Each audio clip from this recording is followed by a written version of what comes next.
திருநெல்வேலி மாநகராட்சி மேயர் சரவணன் மீது ஆளும் கட்சி உறுப்பினர்கள் நம்பிக்கையில்லா தீர்மானம் முன்மொழிந்த நிலையில் இன்று வாக்கெடுப்பு நடைபெறவுள்ளது. நம்பிக்கையில்லா தீர்மான கூட்டம் எவ்வாறு நடக்கும், அதற்கான நடைமுறைகள் என்ன என்பதை இந்த தொகுப்பில் பார்க்கலாம். நாட்டின் 6வது மிகப்பெரிய மாநகராட்சியான நெல்லை மாநகராட்சி மொத்தம் 55 வார்டுகளை கொண்டது. திமுக மற்றும் அதன் கூட்டணி கட்சி உறுப்பினர்களான 51 பேரின் ஆதரவுடன் கடந்த 2022ஆம் ஆண்டு முதல் திமுகவைச் சேர்ந்த சரவணன் மேயராக இருந்து வருகிறார்.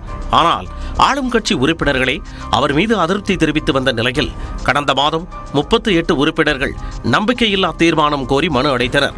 அதன்படி ஜனவரி 12ஆம் தேதி நம்பிக்கையில்லா தீர்மானம், விவாதம் மற்றும் வாக்கெடுப்பு நடைபெறும் என்று மாநகராட்சி ஆணையர் அறிவித்தார். அதன்படி இன்று காலை 11 மணிக்கு விவாதம் மற்றும் வாக்கெடுப்பு நடைபெறவுள்ளது.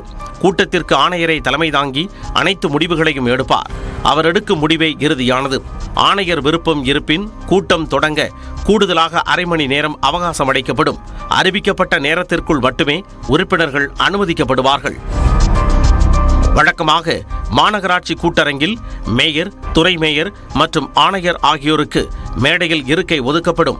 ஆனால் நம்பிக்கையில்லா தீர்மான விவகாரத்தில் ஆணையருக்கு மட்டுமே இருக்கை ஒதுக்கப்படும்.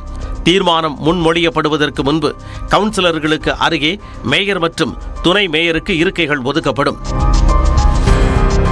தமிழ்நாடு நகர்ப்புற உள்ளாட்சி அமைப்புகள் சட்டம் 1998 படி நம்பிக்கையில்லா தீர்மானத்தின் மீது விவாதம் மற்றும் வாக்கெடுப்பு நடத்த 4 பங்கு உறுப்பினர்கள் கூட்டத்தில் பங்கேற்க வேண்டும். அதாவது மொத்தமுள்ள 55 உறுப்பினர்களில் 44 உறுப்பினர்கள் இருந்தால் மட்டுமே கூட்டரங்கின் கதவுகள் மூடப்பட்டு நம்பிக்கையில்லா தீர்மானம் மீது விவாதம் மற்றும் வாக்கெடுப்பு நடைபெறும்.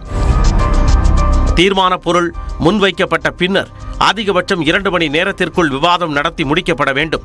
விவாதம் நிறைவடைந்ததும் குரல் வாக்கெடுப்பு முன்மொழியப்படும். 4 பங்கு உறுப்பினர்கள் ஆதரவு இருந்தால் தீர்மானம் ஒருமனதாக நிறைவேற்றப்படும்.